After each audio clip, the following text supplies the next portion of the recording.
And we are here at Top Lenders in America with my friend Zach Hammer from Real Estate Growth Hackers. And today we're going to talk about how to survive, maybe even thrive in 2024, Sounds which good.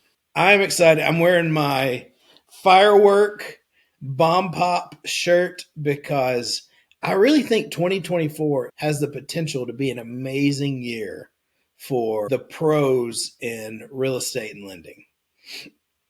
Yep. And I'm with you. it's just there's a few things to do to survive and then thrive. And I don't know if we're going to cover all of them today, but we're going to cover some of the most important ones.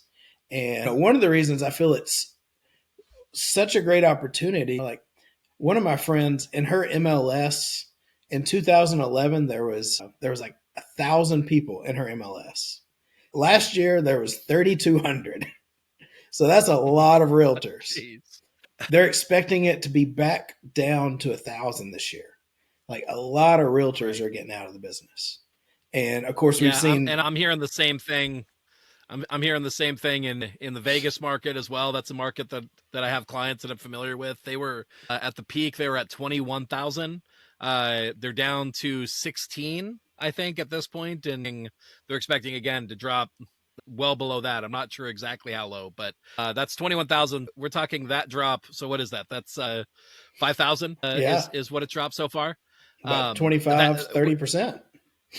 Yeah, and that I think that's like no more than a year time span, Right. possibly even less. So it's dropping crazy. There's a lot of realtors leaving the business for sure. Yeah. And there's a lot of lenders leaving the business. Right. And they're expecting maybe 50% attrition over 2 years with LOs. We've seen about the Right. mergers and he's going back to their LOs, wanting their signing bonuses back and people Right. trimming where they can. And so what that means is, yes, there is less people moving right now, but there's also a lot less competition. Right. And another really interesting opportunity now, one of my clients is in Minnesota and she's been a lender in Minnesota for 30 years. Amazing. I had the opportunity to work with her. We actually did a deal with one of my clients here in Tennessee.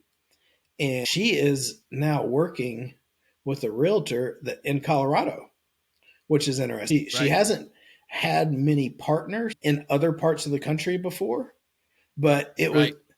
it's a really great example of what's possible right now because my realtor friend, his dad was in the business. He's been in the business 40 years. He actually wrote the book on how to price a home that I use. So Oh, amazing nice. realtor, runs his business, Right. and his lender got out of the business. She'd been through it all and she was like, you know what? I'm good now. One of my other favorite Right. lenders, been in the business over 20, 30 years. And he's like, you know what? I don't know that I want to do this again. So it's not just Right. new lenders, it's Right. some really, really great producers that are like, you know what? I made my cash in the refi gold rush. I've got properties, I've got stuff paid off. I'm ready to go to the beach. I'm ready to spend time with Right. grandkids.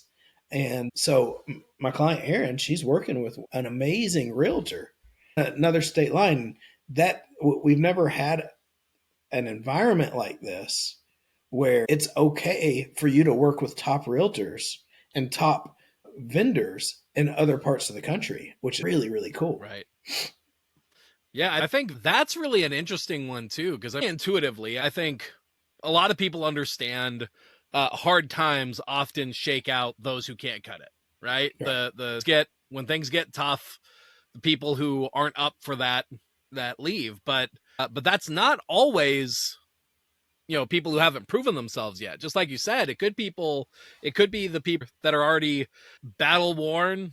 They've got their medals. They've been through the battles. They've already done what they needed to, and they're just not up for another one. They're not up for it again. They have enough. They have what they need, and so they're ready to take this as their opportunity to say, yeah, this is a good time to be done for now. And yes, some of those top people. There's obviously there's always circumstances where even top people leave at some point. Right? They don't stay in the game forever, and there is often a mismatch of if they're working with the top realtor and you've never been able to get connected with them because they've kind of had their ideal person, now there's opportunities that didn't previously exist. Yeah, that's awesome. Right. And of course, it's not all great news, because what that means is the smart LOs are going to be utilizing this market. Right. They may be in Texas, but they may go look for that realtor in Colorado. The smart LO are going to not just be focused. I live in Mount Juliet, and I used to only be able to build a relationship with people 20, 25 miles within a range. Now you Right. literally have all of America. You don't even Right. have to be in the area with video with, Right. which the first thing, the first way to survive is, first you got to lock down your database, right? We all know Right. that. I've interviewed a lot of lenders, a lot of realtors over the last year. The ones that are doing well have one thing in common. They have their database on lockdown.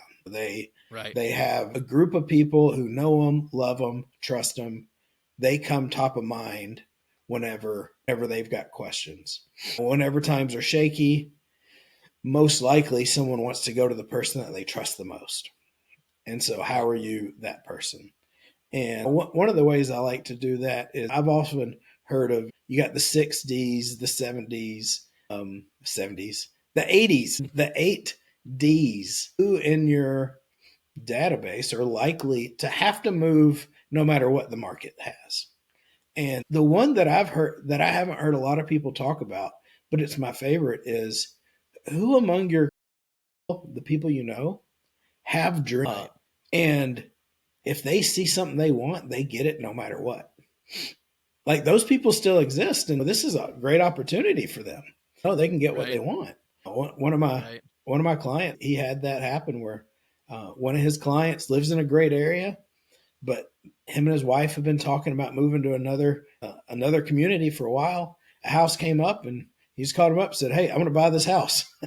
He Right. doesn't care about interest rates, points, doesn't care about what his home's worth. He's going to get that. Right.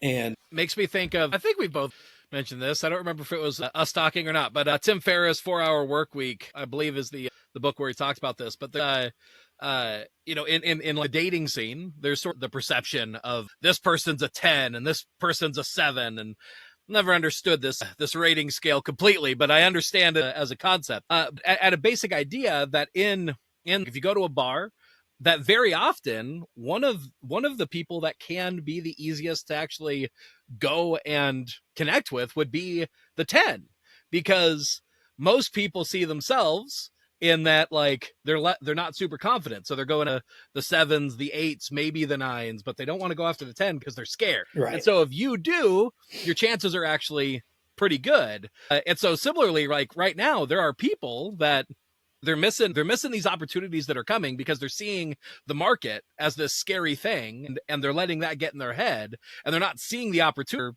that are here and present, because they've got it in their mind that there isn't opportunity, there isn't a good option. And yet if you go out and you actually do the processes that get you in front of these people, there's plenty of opportunities. Like you said, there are always those people that that have their dreams, that get what they want, that are going to buy, that are going to make those moves regardless. You have to foundationally believe in that reality in order to and have the confidence to do the work to go after them. I don't know, does that make sense? yeah, yeah, that does. And I think one of the things you need to do is, you need to get into a mastermind with other producing. I like having producing realtors and lenders, and Right. even you need to be around other producers, people that see the opportunity in this market. I, One of my I, lenders, I'll go ahead. I'm gonna say, I'm just gonna say that might be the most important aspect, right? If I could say that there's one thing that I've done in my life consistently, literally at this point, it's been about 3 years, I believe.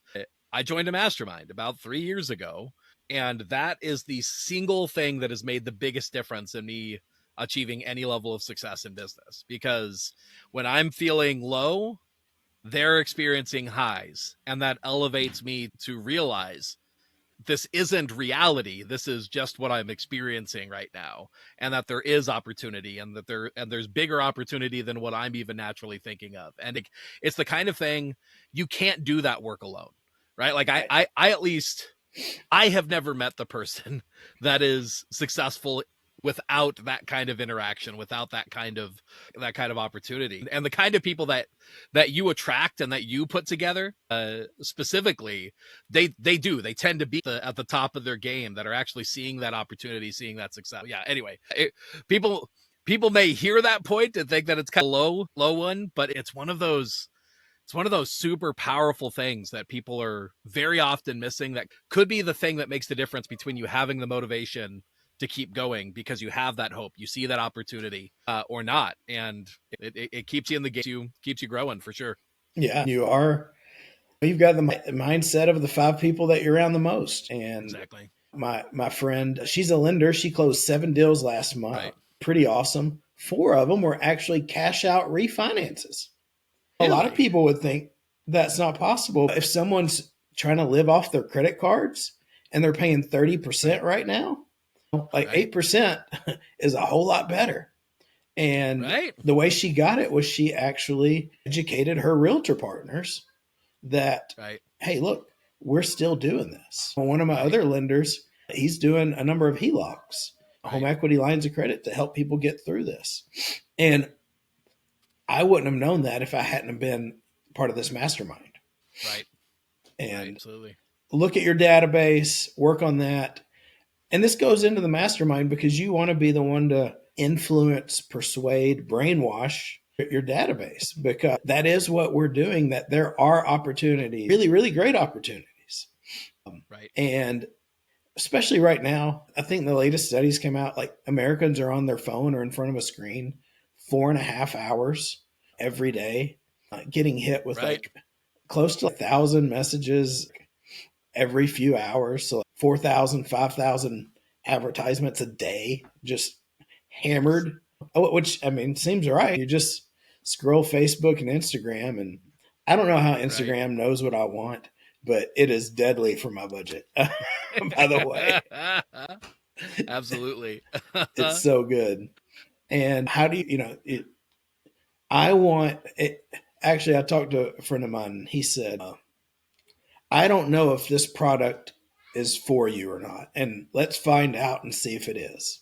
And if it is, then, and if it's not, that's awesome. Let's find out now.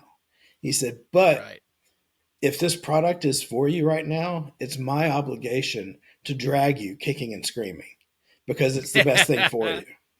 And we have people in our sphere of influence, in our database, where doing something in real estate, and it may be a cash out refi to cut those credit cards. Who knows what it could be?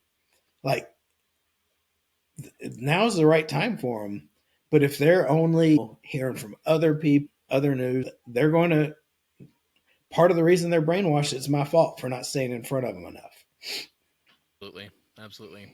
Yeah, I have always said the best salespeople are the kind of people that operate in service to their clients, right? And understanding that you selling somebody the right product can be a meaningful difference maker in their life for the better. Now, obviously, if that gets to the wrong end, where you're just selling something without care for who you're selling it to and whether or not it's in their interest, that could create bad scenarios. And there are people like that do. But man, when you actually operate as the fiduciary of the person that you are trying to sell to, and you look at it, you say, hey, what's going on in your life? What are your goals? What are your needs? Man, you can really help people by connecting them to products that they literally may not be aware of. And just like you said, it's your duty to do so. Like, you're letting them down if you don't create those opportunities, have those conversations, like get in front of them so that they're aware of those opportunities. Like, you're letting people down when you do that. If you stepping up and getting that message out could make their life better. And just like you're seeing, when you understand what's going on in the market, when you're surrounding yourself with people that are seeing these opportunities, you become aware of a lot more opportunities as well. And a lot more of these opportunities where it's like, yeah, I could actually help some people. They're like, sure, maybe the people that I'm helping today look a little bit different than the people that I was helping when the market conditions were different. The ways that I help them, maybe that looks different. But that doesn't mean that there aren't opportunities. There's still tons of them for sure. Yeah. And as a real estate agent, one of my favorite clients is someone that's going to buy a home and sell a home. because I get 2 deals out of it, Right. right? I like to think about on the unit of trust. To me, the biggest thing is how many people can I get to trust me to lead them through this process? Because that's what business is. I think business is 3 things. 1, you've got a list of people. 2, you convert them into a friend that trusts you. And 3, you sell them Right. what they want. So for me, helping someone buy and sell, I get 2 transactions. One of the cool things as a lender right now is everyone that buys right now is 2 transactions. Even a cash out refi is very likely going to be 2 transactions because when the when the interest rates start going down, can I say that Right. word? I don't know. People are going to, it's going to make sense at a certain point for them to refinance. So that's, and our competition's leaving in droves. So it's even better than that. Yeah. Yeah, absolutely. Yeah. Absolutely. So we've got the database. I don't know if it's a survival guide, but a way to really thrive in this market is to look beyond your local market. Look at top partner, top realtors, top partners in other parts of the country. Right. And the other thing is, it's 2 separate things, but I combine it, which is content, which is what we've been talking about. How do we influence and persuade and educate the people that we know? There's lots of different ways to do it. You can go to all the Chamber of Commerce and BNI things. You can host events. But if you're going to broaden your territory, you really do need to have media. And video is, if you're not doing video, your competitors are. Like some people are grabbing hold of it. Yeah, can I share a story about how I think that opportunity for building relationships from afar, that very clearly demonstrates that? Can I share a story that shows please that? Do. Yeah. So honestly, the example that comes to mind is you and me, right? Like you and I have never actually met in person yet. We have plans to. I want to. I want to come out and see you and hang out. And we got at least some level of our kids are similar ages. And at this point, we have moved past just like being business colleagues that occasionally help each other. And I'd count you as a friend, right? Yeah, we're good friends. We've exactly, and we've done that exclusively digitally and virtually at this point. We've built a relationship, we've built a friendship by hopping on video together. In our earliest days, we weren't doing content like this together, but it was similar sort of things. We were meeting together, talking on the phone. Honestly, what we did is we had a shared mutual interest of eating business opportunities together. That's what started our friendship. It really is. It's a testament to it. I've been to your area. I've been to Nashville, I think once so far in my life, but we haven't met up. I don't think I knew you at the time when I went to Nashville. So the opportunity was solely created through what exists right now. And honestly, ours was somewhat of a loose opportunity. There was less clear incentive for us to consistently meet together until we figured out the show. But that's kind of the point, right? Is that finding an opportunity like this where you can consistently get in front of and building a relationship with somebody who has a shared interest with you of doing this kind of content, creating those consistent reasons to meet together. Like, man, you could do that. You could do that from anywhere in the country and still build really solid relationships. Now, they may not all turn into friendships, but man, the possibilities of that turning into consistent, loyal business from afar is better now than it has ever been, for sure. Right. Yeah, and it reminds me of, we were introduced by a friend, Costas, and we just started talking some, and I was asking you business questions. You were asking me business questions, and you helped me put together one of my first presentations for Referrals While You Sleep. And we've just helped each other that way. You've introduced me to Richard, and so we've networked like that. And what's one of the things that it reminds me of is, now if you introduce someone else to me, they don't have to just start from scratch. They can go online and see right now hundreds of hours of content from me. They'll probably only watch a little bit. My last client, she was referred to me by my lender, Jerry, and she watched an hour and a half of me talking about referrals while you sleep. And so when we hopped on the phone, there was already a relationship there. She'd built a relationship with me. And that's what's really cool now is through this content, not just does it strengthen our relationship with our current clients, it also Right. strengthens the relationship with our future clients and their referrals. And Exactly. it's an exponential factor. Like people Right. look at reviews, you need testimonials, you need reviews. People also just want to get to know you. Yeah, absolutely. And that's Absolutely. it. You got a list, you convert them into a friend that trusts you, and then you sell them what they want. And what's really cool is we've got the list of our database, and our clients know what Right. they want. And they're looking to either buy a house or refinance. So Right. then what we have to do is just how do we convert them into a friend that trusts us? And Right. now you can do that with realtor partners and clients all over the country, which is phenomenal. And so then the question is, what kind of content? And Right. the word that's stuck out to me, it's a word I don't like, but I like, and it's vulnerability. Right. I think that is the type of content in the world of AI with so much synthetic content to have Right. the vulnerability of who I am. And one of the best examples I can think of is Joe Rogan. Joe Rogan just got what $100 million contract with Spotify. Right. And what is it that sets him apart? He doesn't hide any part of who he is. He talks about aliens. He talks about Right. comedy. He talks about martial arts. He talks about the things that he finds fascinating with. Like there's not one Right. niche or anything. And he is his niche. I like to say Right. you put the U in the USP. You are Right. what's unique to you.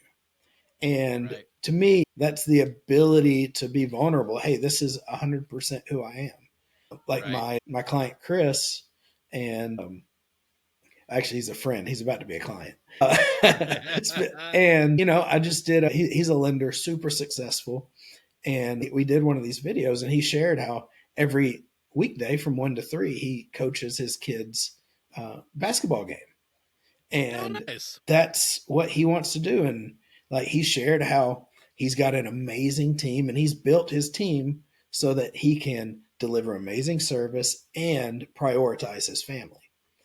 And Right. like that's the type of stuff that people gravitate to. My client Erin, she in her referrals while you sleep pictures, there's a picture of her kissing a parrot. And I just found out today, we were on a call with one of her realtors, that she had that parrot for 27 years. That's a long time. Wow. And she actually had a client one time that said, I picked you because you like birds too. And that's one of Robert Cialdini's things is similarity and connection. And Right. the key for me in this world is now that I can choose from the whole world, how do I Right. let the right people choose me? And that's by being Right. vulnerable. For me, it's people that love the way that I work. And Yeah. that's the word. Yeah. And I think it's important for two main reasons. So, one, ultimately, somebody decides to work with you. Who are they going to be working with? You.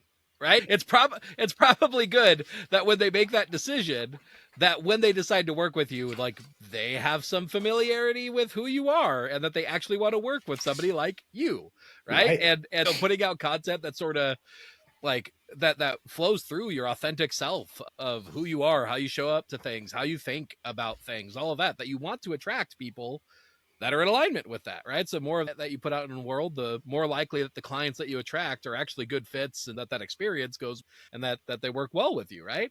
But the other thing is that most people, maybe not most people, I don't know, but a good portion of people, they are more concerned about offending somebody that they don't realize offending somebody is actually better than what they typically do, which is they're just not known, right? They Right. don't even exist in the brain of the people that surround them.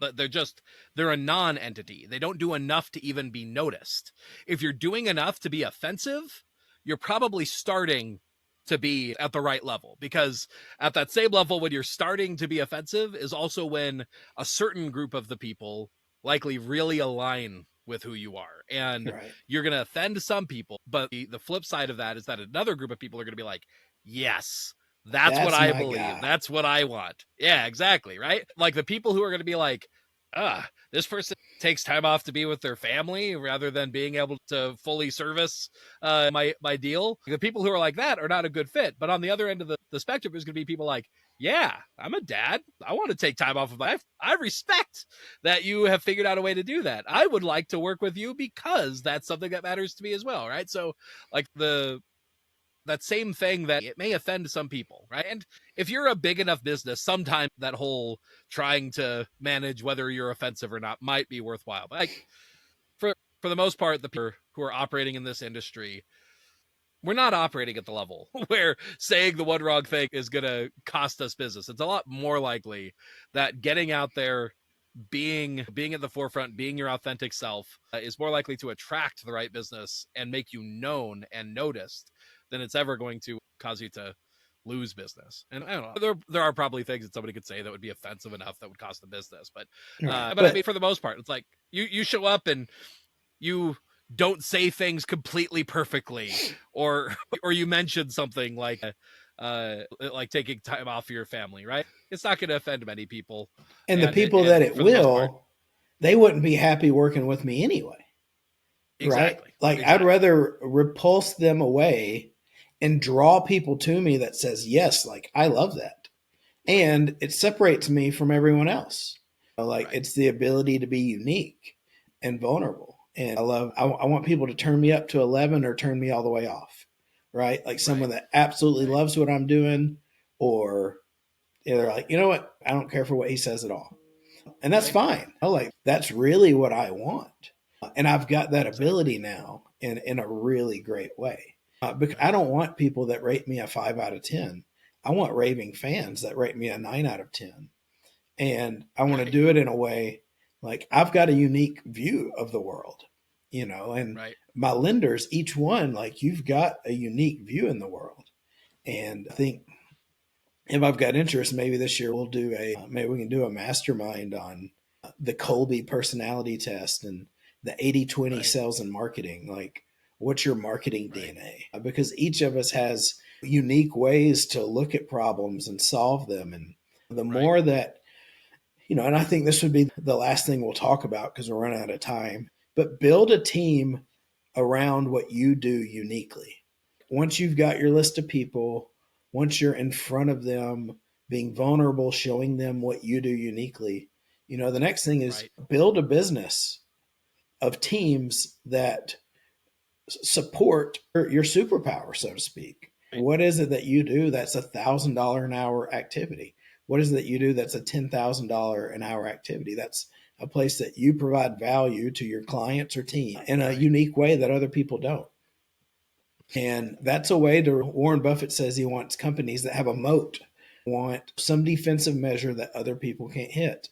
And in this new world where everyone in the whole country can be connected, the one thing that you've got is what is it that you uniquely do?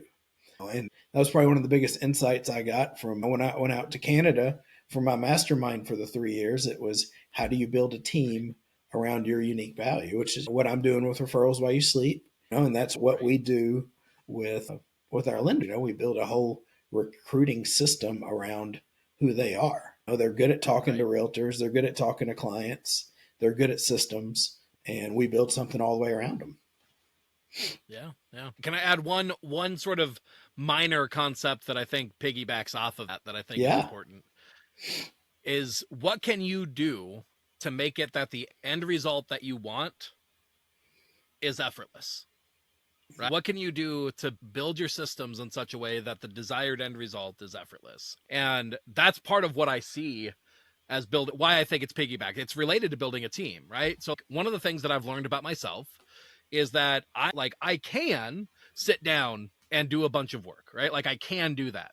What I've learned is that it's inconsistent if I try and do that by myself. And that pretty much the only way that I reliably do the thing that I want to do, that I know that I need to do, is when I tie it together with a meeting. So we established this because I knew I wanted to be creating content. So we turned it into a meeting that allows me to make sure that the content is being created so that we can serve our audiences well. I literally hired an assistant who most of her job is to meet with me so that I could do the work together with her. And I'm shifting and changing over time exactly what that looks like and adapting it to me. But to me, like we don't see the value of that consistent effort over time in terms of how much it adds up. But you build that habit and figure out the way to make it that it's easy and effortless to show up and get the result that you want. Like, done is drastically better than perfect. And even if you would rather create a very specific type of video or really highly produced something or other, or like whatever it is that you see as the ideal, the thing that you get done and you get done consistently is going to matter drastically more over time. And so part of what I love about, we're talking about the survival and thriving guide, right? For lenders and loan officers. Part of what I love about what you guys do at the Realtor Waiting List is that you set up a system that is really easy to just show up and be a part of it. And it doesn't feel like this thing that you have to force yourself to do. It starts feeling easy and effortless to get the result that you want. You're going to end up showing up in front of the people that you want to build influence with on autopilot. You're going to have an easy way to build relationships with referral partners, with the ideal people that you want to be working with. And it's going to feel easy and effortless because it's a meeting that is easy to do, that's fun to do, that just becomes a part of your weekly meeting. That it's what you'd want to do. Wait a minute, I've got a realtor waiting to meet with me every other week for 30 minutes. Yeah, sign me up. Exactly.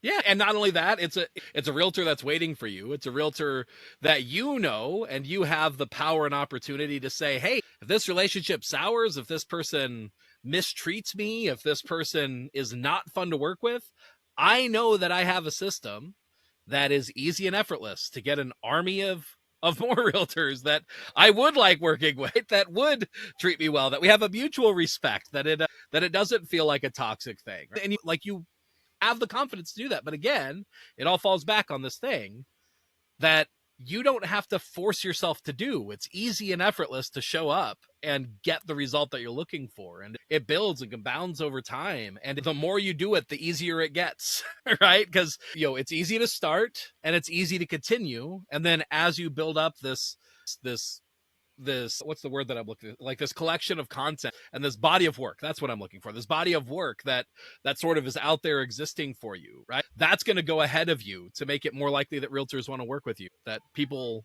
know who you and want to, do their loans and refinance with you and all of that stuff. And it actually gets easier the more you do it. But what's nice is that unlike most things, it gets easier the more you do it, but it's also pretty easy to get started too, right? Like, and it's easy to just do it. It's just easy the whole way. And there's very few things that feel that way. There's very few things that feel easy to do. And yeah, I know we're wrapping up here, but I definitely, to me, if I had to give a recommendation for how you can not only survive and thrive in 2024, it'd be to check out what Charlie's up to at Realtor Waiting List, realtorwaitinglist.com. And, that's right. And get on that waiting list. And because again, this is something that there's plenty of people who are interested in. And Charlie does not always have availability to get started right away. So whatever availability is there, going to realtorwaitinglist.com is the best place to get on the calendar, see if it's a good fit for you. You'll have a conversation with Charlie and you'll mutually be able to decide, hey, does this seem like something that you want to give a shot or not? And do you want to try it out? Do you want to see if it's a good fit for you? And if you do, then awesome. And if not, then awesome as well. It's always good to learn what's a good fit and what's not. But I recommend checking them out. realtorwaitinglist.com. I love that. And what a lot of my lenders say is that you don't need another coaching program. You don't need another thick manual to put on your bookshelf. They're like, right. All they have to do is show up to a call that they want to have anyway with a realtor. Like, everything's done for them. They don't have to learn anything but how to push record on a Zoom call, which they probably know how to do by now. And I was just talking to Paul about that. And I was asking about his numbers, and he started the Realtor Waiting List program with one realtor that referred him 6 more realtors. And it ended up being 14 deals in his first 6 months. But he was looking at all of his numbers for his case study. It's from that one realtor and the realtors she's referred. He's done 82 referrals in the last 3 years just from that one group. And that's not including the loan officers he's recruited and the overrides he gets from that. And Right. he's the one, he said, finally, I've got leverage. I can just show up and keep getting more realtors. Thanks for sharing that. I wanted to share those numbers because I hadn't heard those numbers until just today. Man, that's amazing. Nice. 82 referrals from, That's awesome. Doing the realtor waiting list starts with one. Absolutely. Awesome. Thank you for that. I've actually got a loan officer survival guide with more detail. If you'd like that, go to realtorwaitinglist.com and you can book some time on my calendar if you want the results that Paul did, see if it's a good fit for you, or get the survival guide. I'll look through it. And thank you so much for listening, and we'll see you soon.